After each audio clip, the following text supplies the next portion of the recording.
Wednesday, November 6th. The city is underwater, but the criminal element never sleeps. Looting and lawlessness will be rampant in the parts of the city no one can get to. I can already see things will have to get worse before they get better. I'm starting to see now. I have had an effect here, but not the one I intended. Vengeance won't change the past, mine or anyone else's. I have to become more. People need hope, to know someone is out there for them.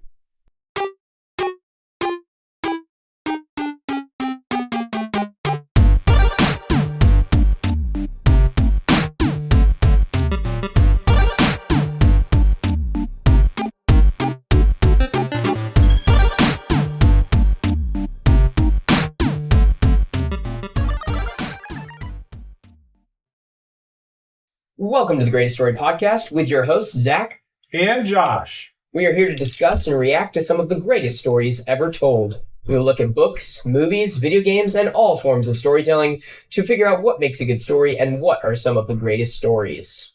Josh, are there any good stories that you have been reading or interacting or digesting slowly over 1,000 years? In the belly of the sunlight. That was an early reference. Thank you. I thought it would take to getting Michael Giacchino for the music for and that connection is Rogue One. Yeah, so I thought it would be that. But Yep. I will slowly digest over a period of 1,000. Anyways, one lighthearted story. I watched Treasure Planet with my son. Classic. Probably 2000s Disney. I think it is 2000s. Yeah. Great animation. Good rendition of Treasure Island, which we'll probably have to review that at some point. But it is a classic. We did just go through the Halloween holiday. Yep. So my family, my brother and his girlfriend and parents and stuff, we not my son. My son did not watch this. Do not recommend this. Clarifying. He was fast asleep. Watching Treasure Planet. I was in two places at once. This is definitely not a PG movie. It is most certainly a 80s R-rated movie. Right. But The Thing, which is it was mostly, I thought it was psychological horror, but they definitely get into like regular horror, mutant body horror. Yeah. The general premise is there's, I don't know. But yeah, those were the two. You can go and look it up. Yeah, no, well, maybe, I guess. It's up to you, what's right? his face with, you can comment if you want us to do it. Yeah, but it's, oh boy. I mean, it will not place well in the metric, I can tell you. But it was a fun Halloween movie. But yeah, those were the two. Nice. Well, we have more than two of these. That's right. That being our Pathfinder supporters. So we want to give a hearty thanks to Pathfinder Commodore Peggy B, Pathfinder Champion Paige S, Pathfinder Captain Joanna B, not related to Peggy B. Right. Unless. Pathfinder Cadet Kirsten, and Pathfinder Cadet Lauren. You guys are champs. Oh, sorry, I went early. Wait. That's fine. Okay. You guys are champs. There we go. See? Totally not planned. Chaos.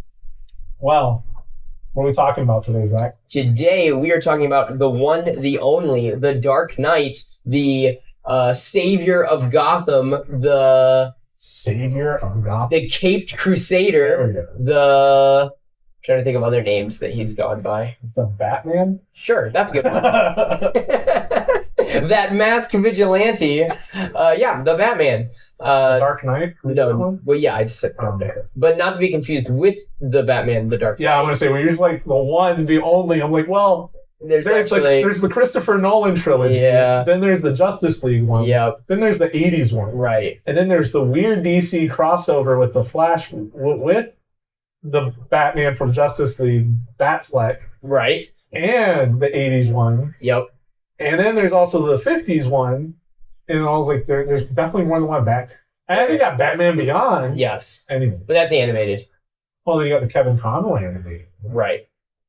and the new one on Amazon, The Cape Crusader. There's several. Yeah. And then there's all like the one-off animated movies. Right. There's a lot of Batman. There's a lot of that. You know, it's a loved character, and for good reason. Yep. And we're going to talk about the newest one with Robert Pattinson. Edward. Yep. Edward. That's right. Vampire Bat. Not to be confused with the villain. Yeah, I don't have any Twilight quotes off the top of my head. You're cold. It's a thing. You should be here with me. Wow, you have more than one. Yeah. Okay.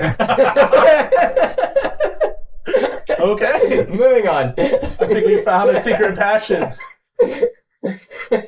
I use it as an example of bad dating relationships, so it comes up. Yeah, it comes up fairly frequently in my conversations, actually. If I remember, I've like seen them once to appease my wife, and I thought the werewolf was a healthier choice, but They're both bad. Yeah, it's not good. I was maybe on my phone. Yeah, that's fair. Yeah. If you want us to talk about the Twilight movies, oh no, you gotta comment. For putting that out there. You know what you gotta do. You know, comment, like, subscribe. Let us know what you think, and if we get enough, we'll talk about it. Anyways, but the Batman. This is an exciting movie, and I am very thrilled to talk about it.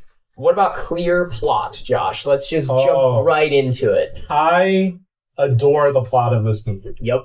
Because as you're watching, you think it's the most complicated, complex plot ever made. Right? Like, this Batman stands out from other Batman, and I remember the hype train for this movie was huge. And it was because they were pitching it as like Batman the Greatest Detective, which is like an older version of Batman.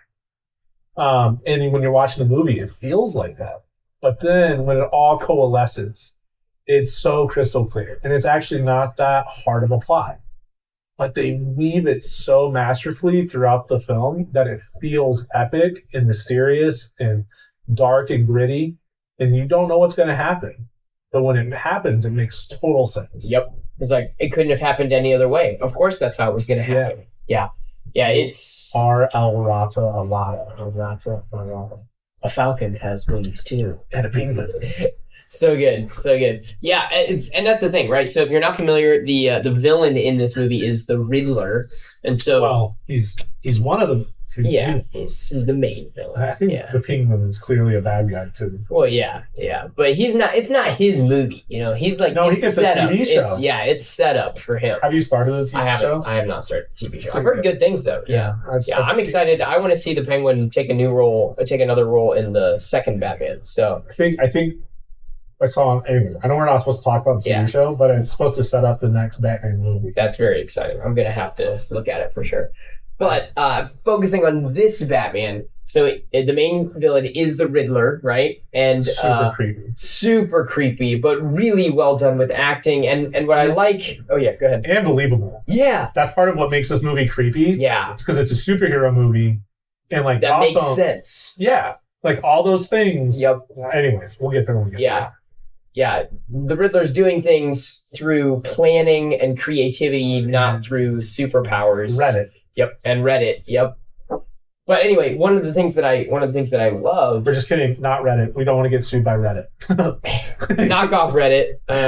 Gotham.net. Gotham.net. One of the things that I love about the Riddler for the plot, though, is that his schemes are super clever. So it makes you think as you're viewing the movie.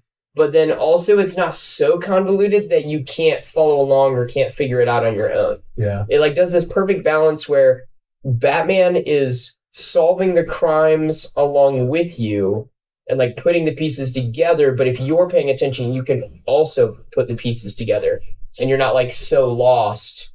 Like, I have no idea what's happening. Yeah. Like everything is really clever and you're not like, oh, that's so simple. But then at the same time, you're like, oh, that's so simple. It makes sense. Yeah. Well, I mean, like, so I guess inevitably we'll get into spoilers, and this is a recent-ish movie, but it's 2 years old. Yeah.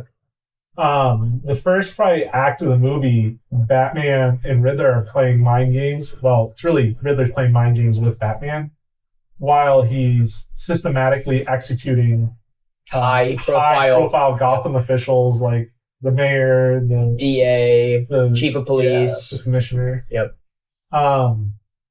And he's exposing this like well hidden scheme of corruption and and he like lures Batman along and gives them clues through like, you know, basically puns like thumb drive.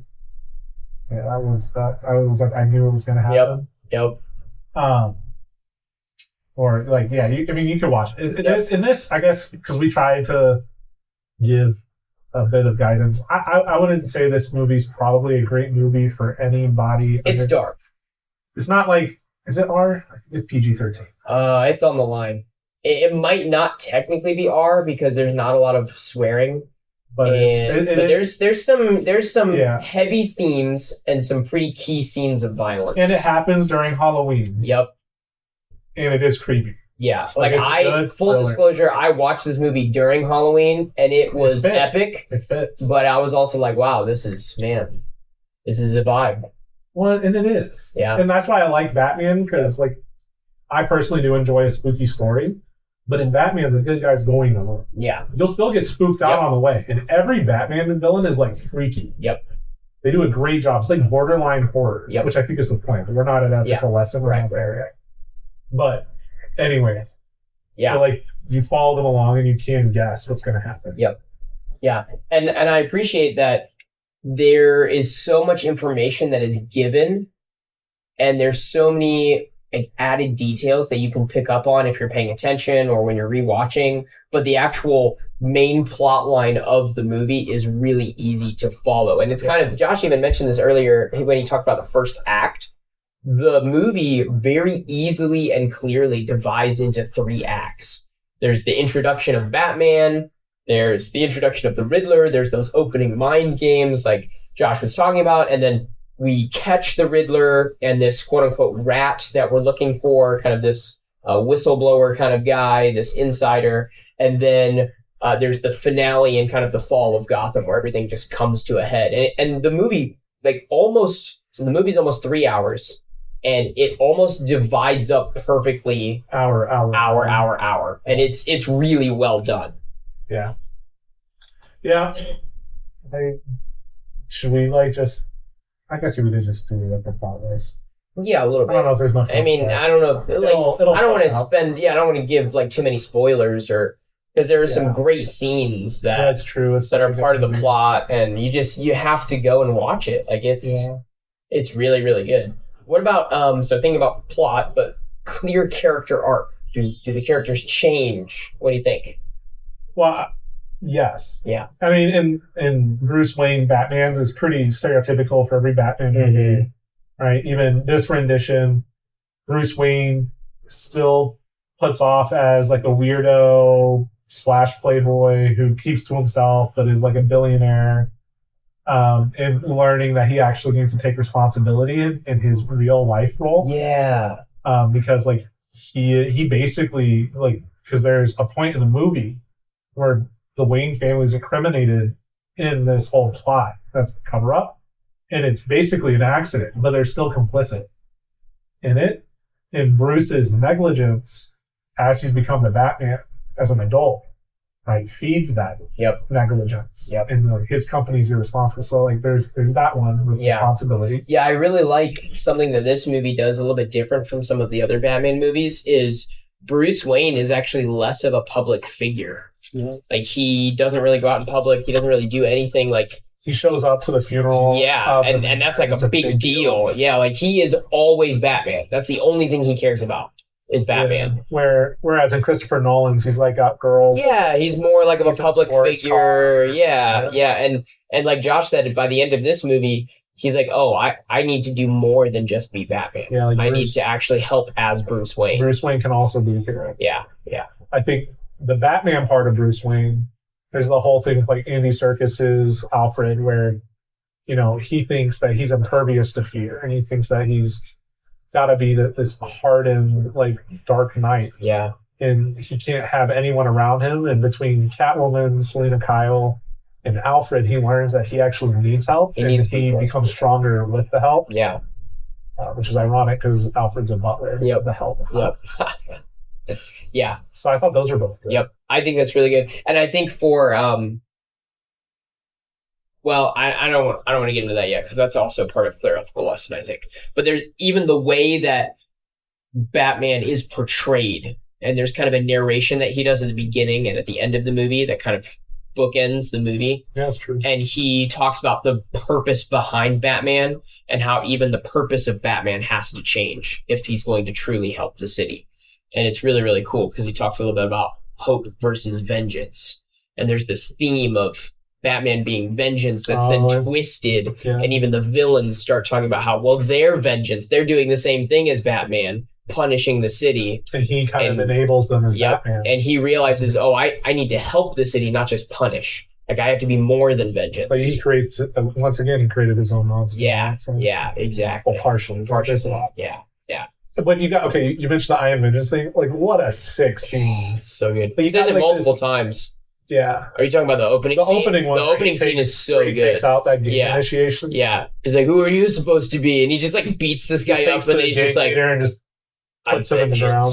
Yeah. Oh, so good. And, like, half the gang runs. Yeah. And I also love the imagery of this scene, because the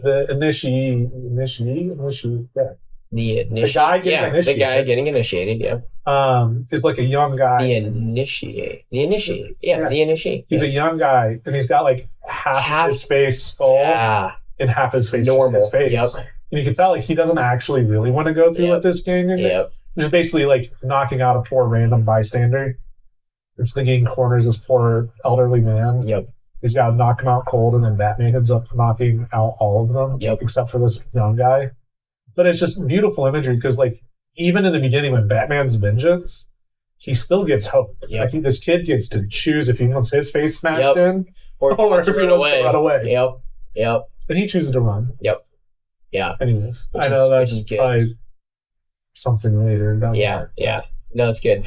Selena Kyle, Catwoman also, I think, grows as a character because she cares for Batman, and I think she starts to be willing to help. It was a very similar character arc to the Catwoman in The Dark Knight Rises, which I think makes sense. That's kind of I can't remember if that's like a full comic book thing, but basically she starts to care.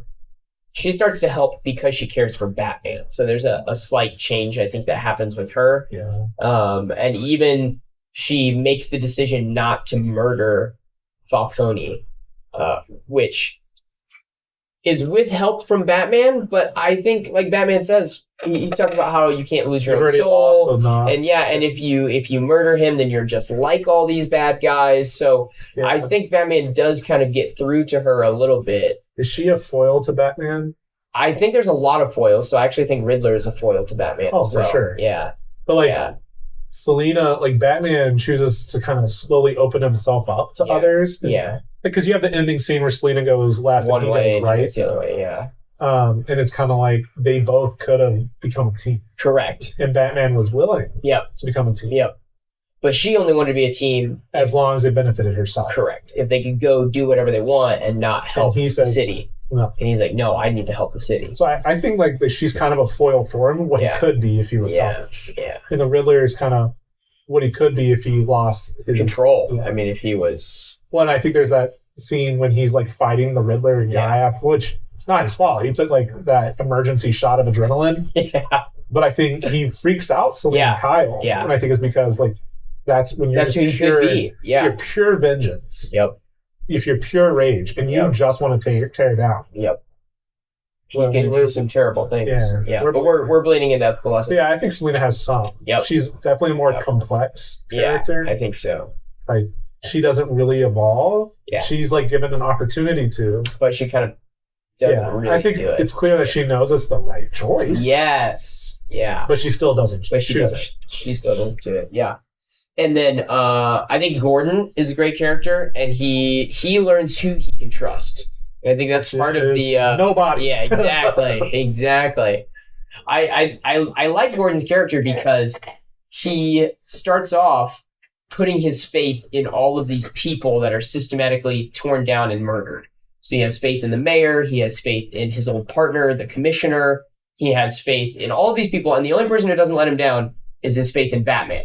Which everybody else hates. Yeah. Well, or is afraid of. Is afraid of, yeah. And so I think it's really cool because there's an ending scene where Falcone, they're going to kind of arrest him. And he's like, what do you think you're doing? Like, the police belong to me. And then Gordon takes him outside and there's all these police officers. Yeah. And he's like, not all of us. And so Gordon's kind of finding the true police officers that he can actually trust that's good. to get the job, done. I'm going to come up again here in a second. Yeah. I also every movie of Commissioner Gordon, such a good character. Yep. Yeah. Like, and the Christopher Nolan one with Bane when he gets shot and he just rolls into the sewer. Yep. So good. Yeah. And in this one, like, or even with he gets punched in the face by Batman. Yes. It's like, make it look convincing. Yes. He's like, you should have pulled your punch. And Batman was like, I did. So good. Like, I think Batman's kind of witty. Oh, yeah. In this one. Yeah, he is. I love it. Yeah, I love it. Yeah. It's funny. And then I love, this is a side note, but I loved it so much I wanted to bring it up. There's a police officer called Martinez. Oh, yeah. And at the very opening scene, he blocks Batman. He insults Batman. You freak. Yeah, wants nothing to do with him. He's like, Gordon, why is he here? All these things. But then at the end detective scene, when he's like figuring out Riddler's final plan in the third act, Martinez is like helping him and he's ripping up carpet. Yeah, ripping up carpet together. He's like, we gotta stop this guy. And so it's cool to see the individual trust from Martinez as he goes from being afraid of Batman, hating Batman, to then working with Batman. Yeah. Like, oh, we're on the same team. It's almost like, like Catwoman's almost like a smaller version of Batman. Yeah. And Martinez is like a smaller version of Gordon. Yeah, exactly. That's interesting. Yeah. And I wonder if the Riddler is really just a smaller version of the Joker. Who does show up at the very end. Yeah. Which is interesting. Anyways, that's just a wild thought. Yeah. I have no evidence for that last part. Yeah. Very interesting. Very interesting. So yeah, clear character arcs for sure. Movie does a good job. Movie does a really good job. What about clear ethical lesson? Surprisingly, there's tons. Yeah. It's good. I mean, I was not sure with it being such a dark movie. And sometimes superhero movies are like, they're fun and enjoyable, but I don't know if they always have the most ethical lessons. I think the dark nature of Batman is what gives it so many ethical lessons. Yeah.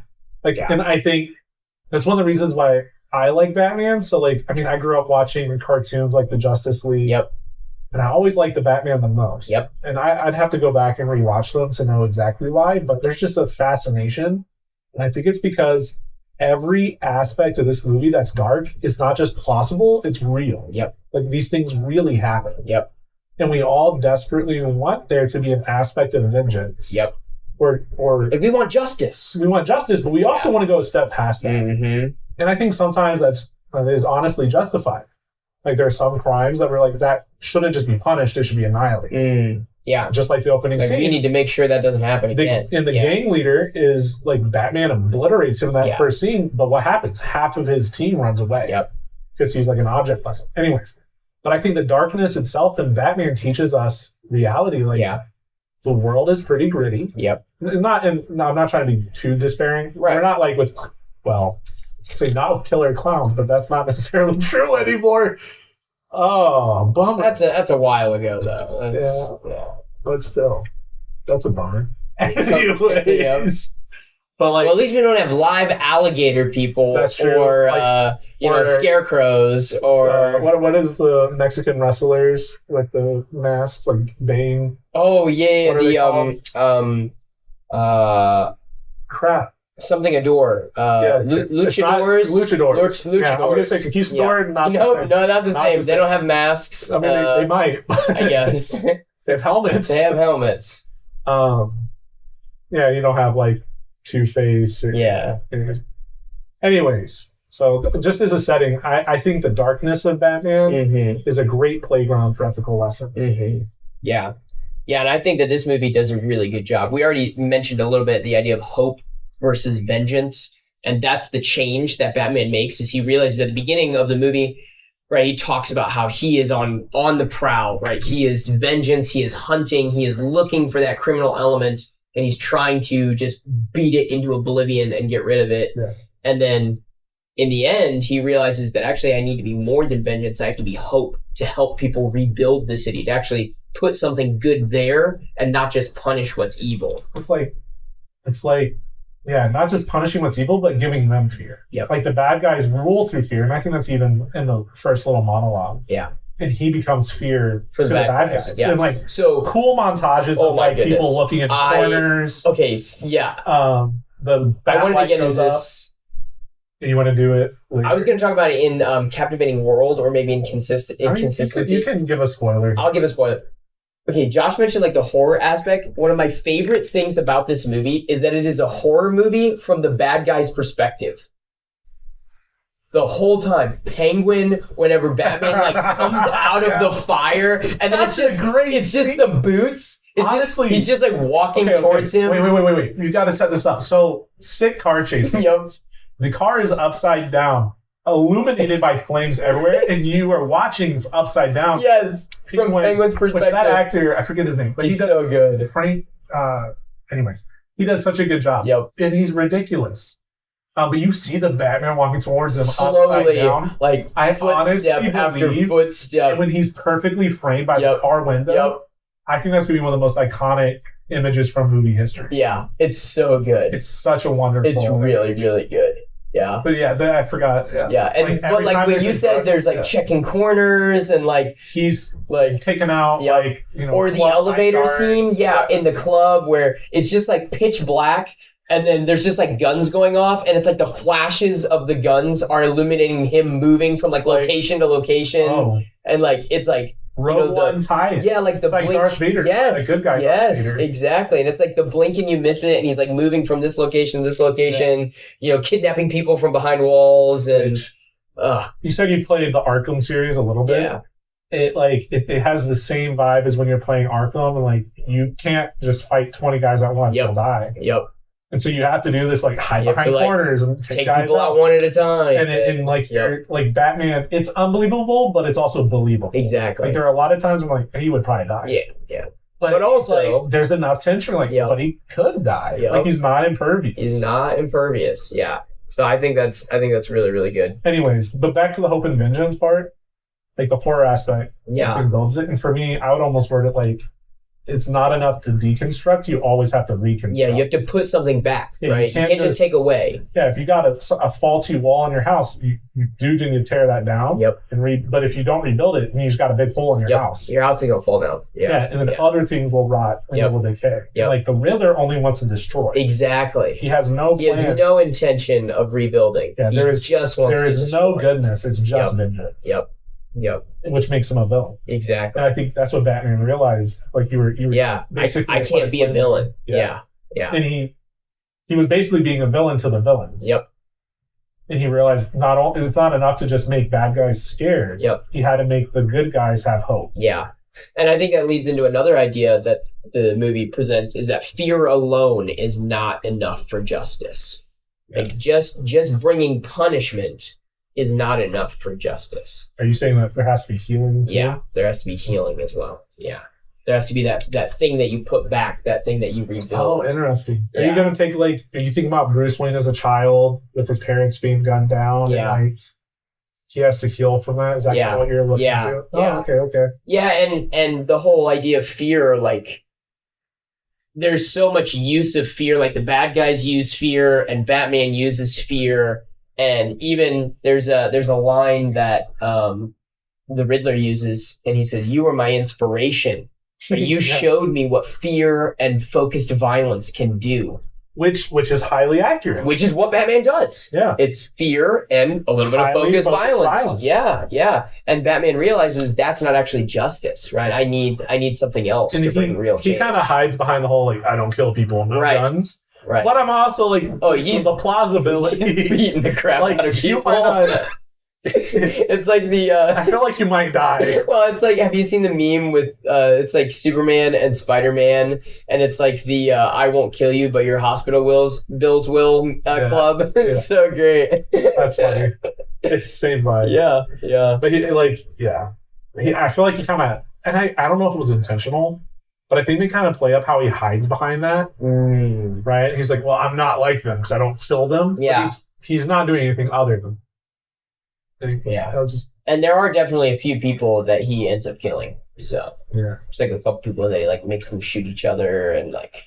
That is true. He like, dodges, throws somebody off of a floor in a building, and I was like, somebody, yeah. Point.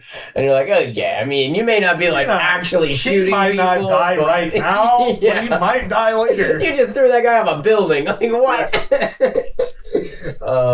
Yeah, and we talked about the whole friends idea, right? He's got to have Gordon, he's got to have Selena, he's got to have Alfred. Like this idea that you can't make change on your own.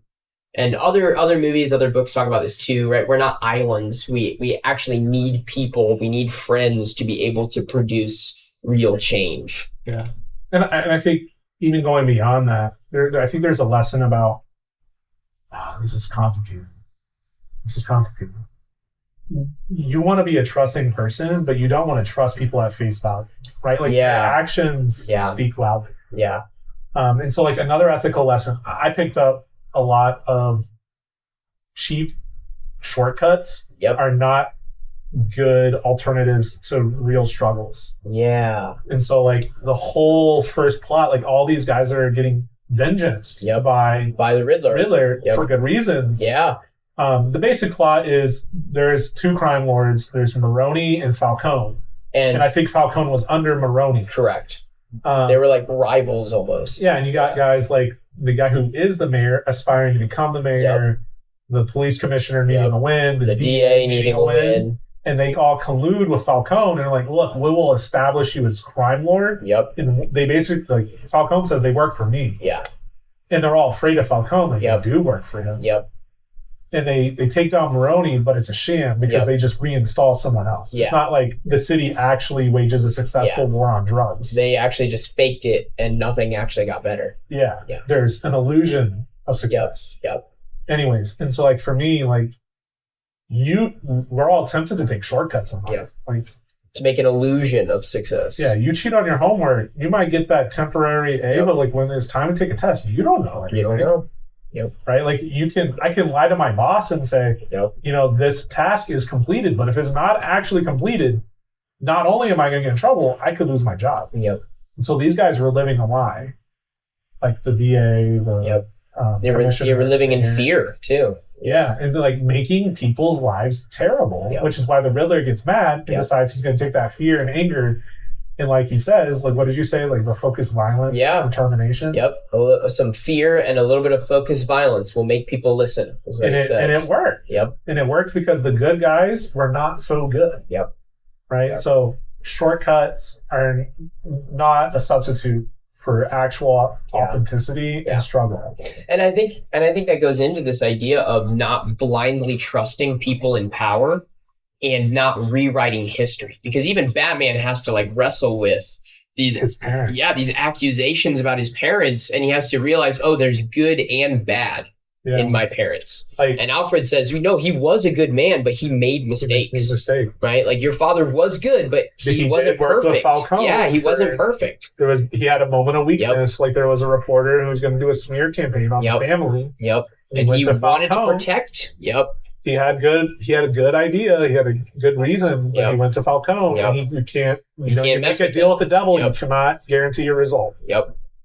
Exactly. And I think that's helpful, right? There's so many times when we're put in positions where it's like we can trust someone in power. We can trust someone who looks good, or we can rewrite history to say, well, things didn't happen quite that way, or they didn't make all those bad choices.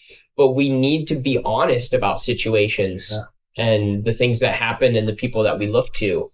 We can't just pretend that everything's okay. Yeah. I'm not really willing to get into this a whole lot. But that's like the whole, like the 44 Below being a club inside of the Iceberg Lounge. A club inside of a club. Yeah. And that inside club, it's all the government people. Yeah. Or like superstars or whatever. I think that's very meta commentary. Yeah. Where you have a club inside of a club filled with people that shouldn't be in the club. Yep. Very meta. Right, which I think is what Selena Kyle says. Is like, because Batman was like, there's a club inside of a club. He's like, who's in there? And she was like, a lot of people that shouldn't be in there. Yeah. And that's what we do, right? You want to get away with a dirty little secret. You hide and you lie and you don't confront the fact that you shouldn't be there in the first place. Yep. Yeah. So very meta. Very meta, yeah, but a lot of good. Again, it's a little bit of a creepy, spooky movie, but there's so many ethical lessons that it makes you think, and I think that's what good art does. Is it makes us like we are entertained while we're watching it, but then if we take a moment to think about what we're watching, we're like, oh, wait a second, there's some things I need to wrestle with actually. Yeah, and I think Batman does that. Like, yep. Did Batman create Riddler? Yeah. Was Riddler right? And he just applied it wrong. Yeah. Like, was he 50% of the way there? Yep. Are, like, these criminals, when they say, like, crime's the only thing that puts food on the table, are they right? Yeah. Who really runs the city? Yep. Yeah, like, there's a lot of, like, big brain-busting questions there. Yep. Yeah, definitely. What about clear conflict and resolution? I see your first point. And the Gotham's always... Yeah, I know. But that's the point. But that is the point, right? And that's the point of the movie. And they spend a lot of time on that because they're like, renewal, this kind of fund for charity, that's a lie, right? Actually, they're using that money for bribes. They're using that money to keep people in check. They're using that money for personal gain. That's very tongue-in-cheek of it. It is. It's very cheeky. Yeah. And so the city is supposed to be better, but it's actually still in trouble and evil is rampant. But I think that actually that does come to a conclusion, right? And there's a new criminal, right, on the surface. There's a new criminal killing important figures, so that's definitely a conflict. That gets wrapped up. Yep. And then there's the city that's being run by evil men and needs this kind of judgment day.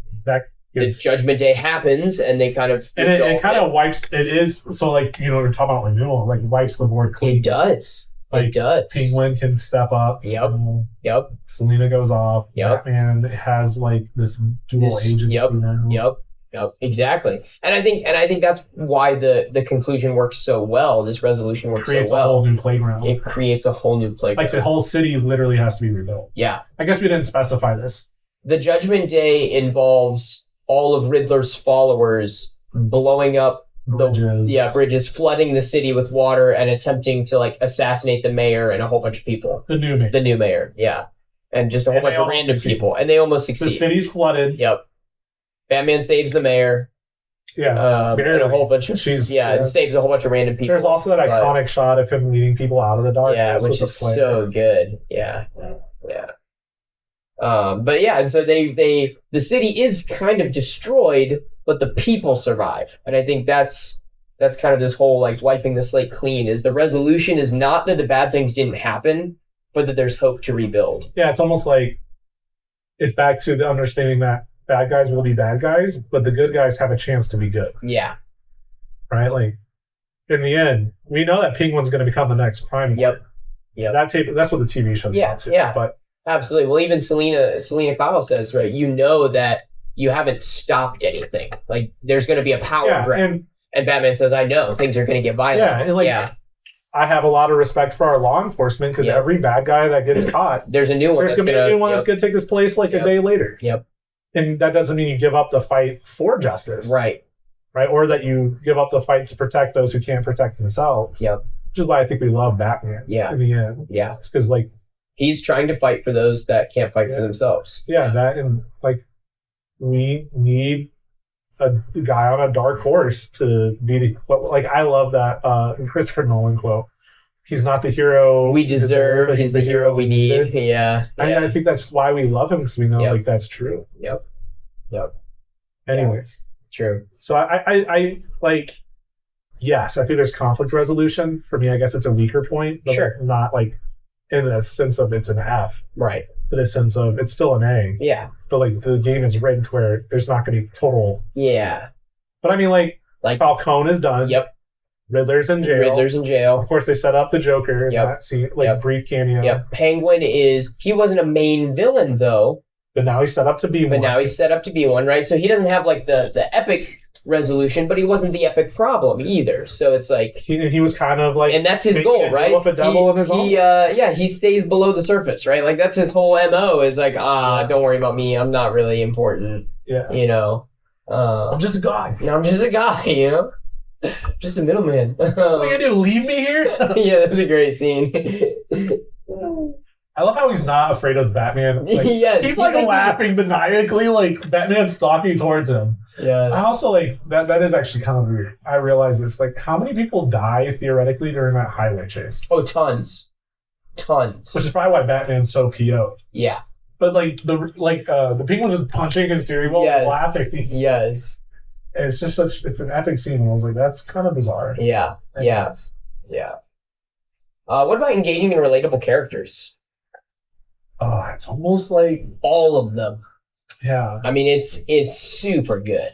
And the world itself is engaging and relatable. Beautiful. I mean, Batman is amazing, right? Riddler is so cool. We talked about this a little bit earlier. They're like alternate versions of each other, right? Like if Batman was to go too far, that's what Riddler would be. Well, it's almost an inverse. They're both orphans. Yep. It's like both of their parents are killed. They could literally be each other. Like you take one. Yep. And if you swap them and put them into a rundown city orphanage in the same circumstances, which sounded atrocious. Yep. Which hopefully is not a real life commentary on how our orphanages are today. Yeah, me too. That's really saddening if that's true. Yeah, that'd be kind of horrifying. I'm sure there's an element of truth in there. I think a lot of this is actually social commentary, which is why it's engaging and relatable. Anyways, we got that going for him.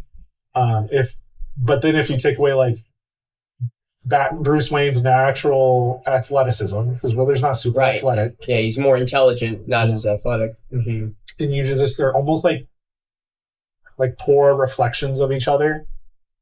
But I think that in itself makes it interesting because you're seeing that play out, I think, with Batman's ethics, where he recognizes that. Well, and I love that's what's so good about the jail scene is Batman finally comes face to face with Riddler. We didn't touch on that. I know, and Batman finally comes. Well, my quote, "You inspired me," and a little bit of fear, I meant how Riddler almost like Batman's convinced Riddler knows who he is. Yeah, that's the same scene. Yeah. But yeah, we haven't touched on that yet at all.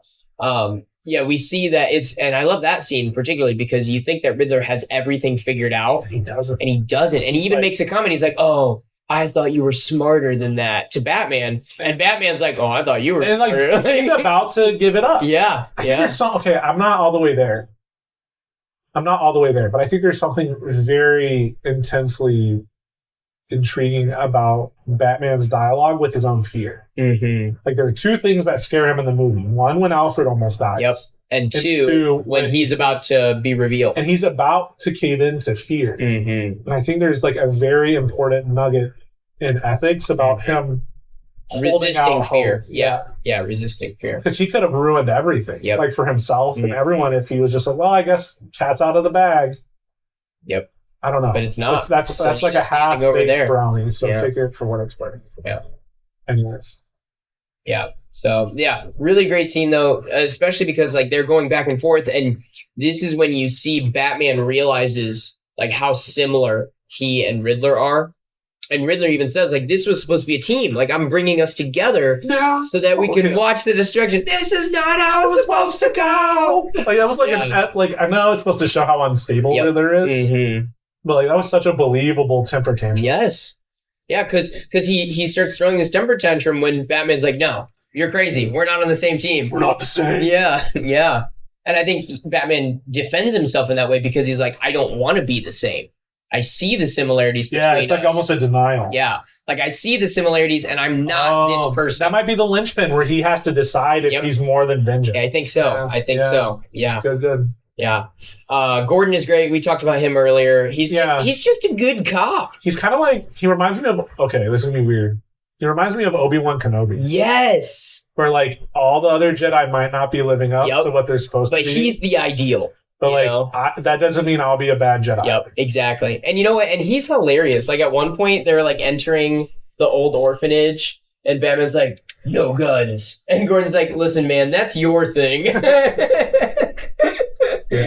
So well, I mean, but like Batman has this multi-million-dollar suit on that's like knife resistant. I know, gun resistant. He's taking shotgun shells to the chest. Yes. I was like, bro. And his insides somehow are not liquefying. I know. I was like, well, now we know why he moves so slowly in those dramatic boots. It's because he's wearing like 70 pounds of armor. Yeah. They're probably like shock absorbing. We got nanotechnology to take the shock. I don't know if any of that's any... Anyway, so that's where it's a superhero movie. Yeah. He's got the tech. But it's like, what is Gordon like? What do you want? Gordon just a fist fight? Somebody? Yeah, exactly.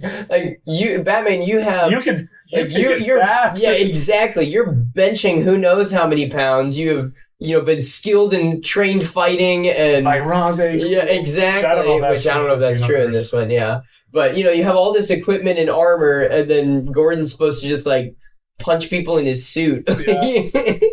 I did pull my punch. Yeah. But I think like Gordon's interplay, like he wants to like this, like the commissioner. Yep. Was his friend. Was his partner. Yeah, and he's like, I don't want to believe this. Excuse me. But then when the proof is finally there, he doesn't shy away. And I think that's really good about Gordon is he's not like, you know what, that wasn't true. I'm going to defend my partner. I'm going to defend the city. He's like, no, we need to uncover what's wrong and fix it. And I think that's really good. Yeah. Thanks. I think Selena Kyle is also an engaging character. Yep. Like, bad situation, bad upbringing. Yep. Like you said, super complex, right? Yeah. A complex character, but that makes her engaging. And like, honestly, it's kind of weird, right? She's in the industry that took her mother away from her. Yeah. Her dad's Falcone. Spoiler. That's a big spoiler. That is a big spoiler. It's 2 years old. If you haven't seen it yet, just go watch it. Yeah, we gave you a spoiler warning at the beginning too. I think it's true. It's true. And that's just so complicated. And like her ethics, you can like they're flawed, they're skewed, but like you know why. Like she basically grew up in a nightclub that's more than a nightclub, and they're like just surrounded by like the worst crime, the worst part of the city. Like it's that's kind of humbling. Like to see her even open up to the like idea of being good is like kind of inspiring. But. Yeah, really good. What about Captivating World? Oh, I see your first point. You want to go? Yeah, I mean the music is amazing. It's literally so good. The Batman theme is, I mean, chef's kiss. It's beautiful. It's menacing, and then they change it at different times so that it's more uplifting or more dark. It's like every time that theme comes on, I am frightened if I was a bad guy. Like I'm just like, man. But you're also inspired. Yeah, exactly. And it does both of those things so well. Like the theme comes on, and I'm like, man, I am so glad I'm not robbing a bank right now because I would be terrified. That opening montage is they put that. They run away. Line. Yeah. I mean, man, if only they had like a citywide subwoofer. I know. Could you imagine? Oh, that'd be crazy. Geez, crazy. But like that's what happens. They see that possibility. Yeah. That Batman could be in that shadow. And that's what he says, right? I can't be everywhere in the city at once. But they don't know. But they don't know where I am. Yeah. And like the thing kind of makes you feel like that. Yep. It's menacing. It's and it's guttural. Good soundtrack. Yeah, really good. Michael Giacchino, he's so good. I mean, he is. Yeah, I was thinking about this in the car ride over. There are some names now where if I see them on a production, like this is gonna be good. Yep, he's like, one of them. Yeah, for me, he used to be like if you see Hans Zimmer, this is gonna be a banger of a movie. Yep. Now when I see Michael Giacchino, this is gonna be a great. This is it. Yeah. Or at least it should be. Yeah. I know at least the music is gonna be banger. But I mean, the new soundtracks from this sounds like Hans Zimmer or John Williams level. It's been his name. Yeah, he's so good. Yeah, he's in my top 5 composers right now. Like Spotify top 10. Yeah. So he's good. The world itself, I really like Gotham. Oh, it's so good. It brings you in, and this is one of the things, right? The movie is like 3 hours long. It does not feel that way to me.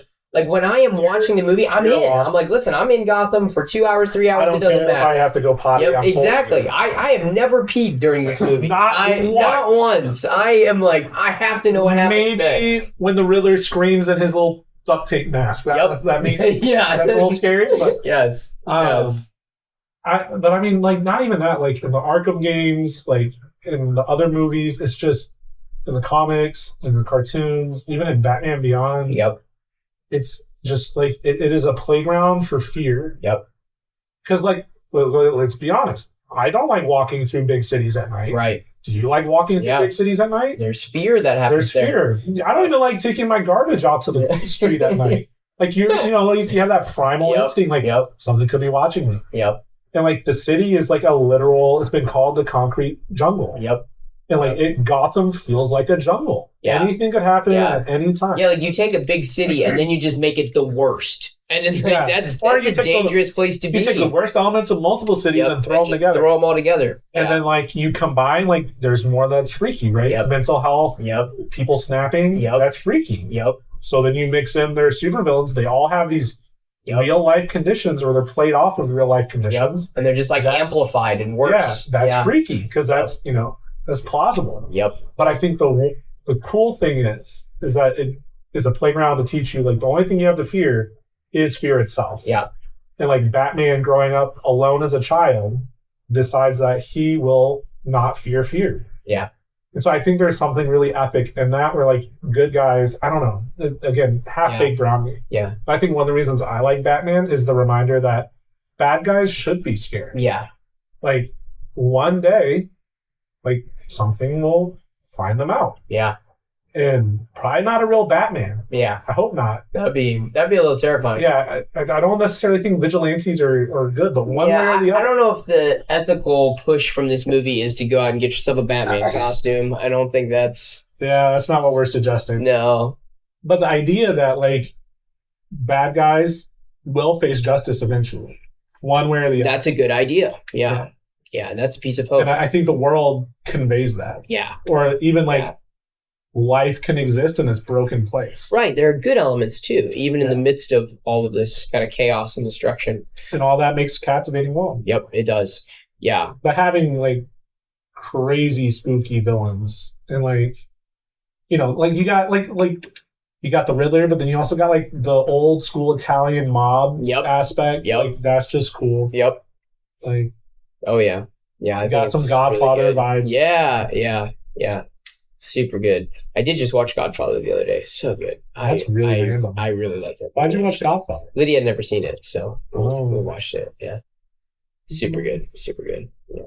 Anyway, and the world. So some of the best worlds is when you are able as an author to show and not tell. Right, like I understand the ins and outs. I understand the different factions. I understand the elements of the world. Yeah, and in books too, right? Like it's really good when the author is able to bring me in and I understand. Oh, this is how the world works, right? This is how the story works, without them saying, "And here is a 3-minute monologue of how everything works," right? Yeah. Like we need to go and get the thing in order to do this thing. Yeah, there's not MacGuffins. Yeah. Well, a person might be a MacGuffin. Would you say Annika's kind of a MacGuffin?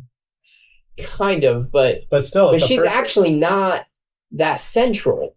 Like she is for Selena, but not for the plot necessarily. So it's just really good. It's really good. Like I don't have to be told that the bad guys are running the city to understand that the bad guys are running the city. Yeah. And I don't have to be told that the DA is corrupt because I realize, the DA he's is doing corrupt. drugs in a club. He's corrupt. Exactly. Right. Exactly.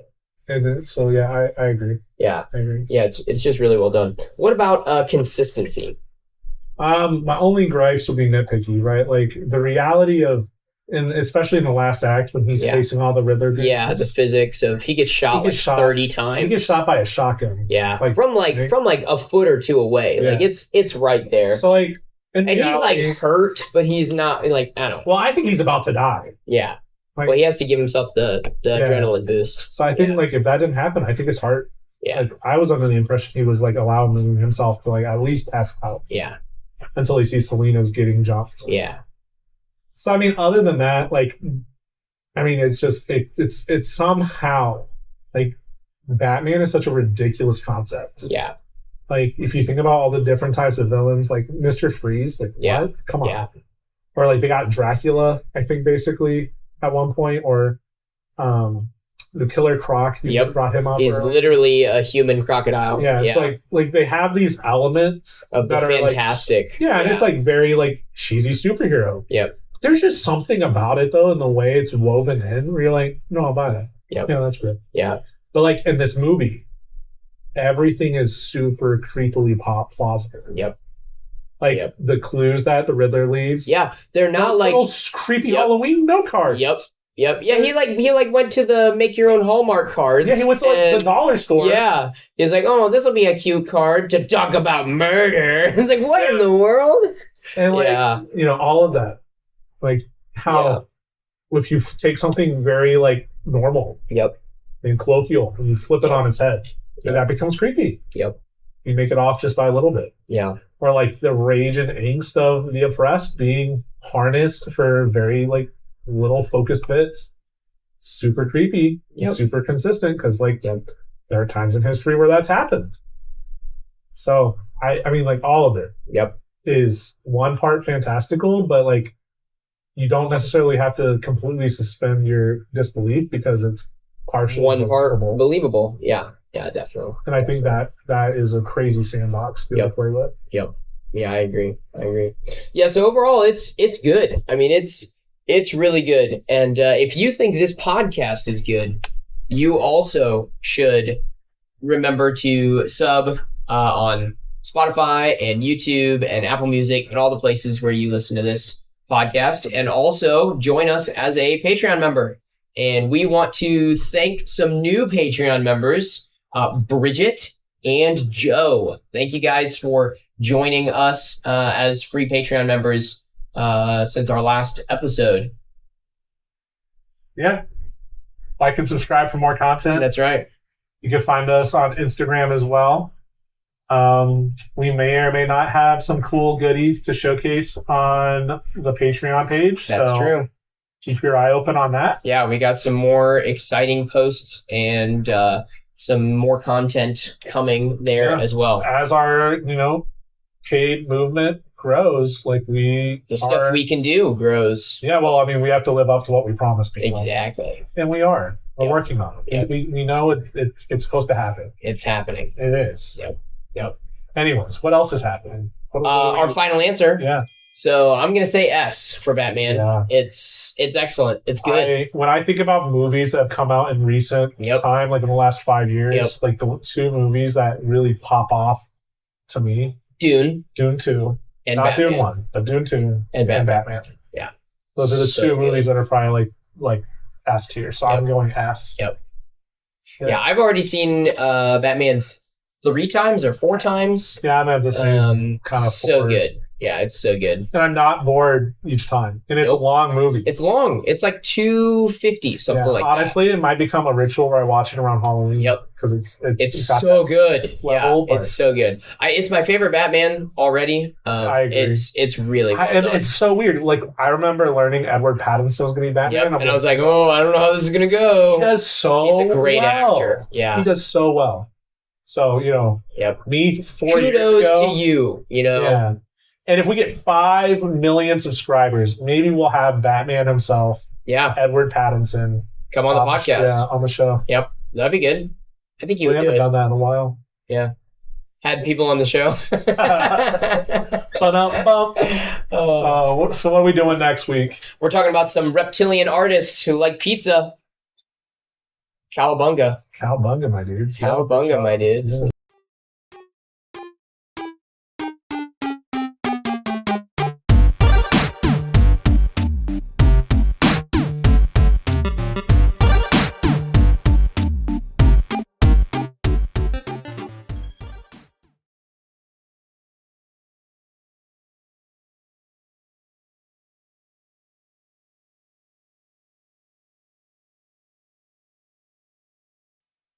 Cowabunga. Cowabunga, my dudes. Cowabunga, my dudes. Yep. Go away. Go away.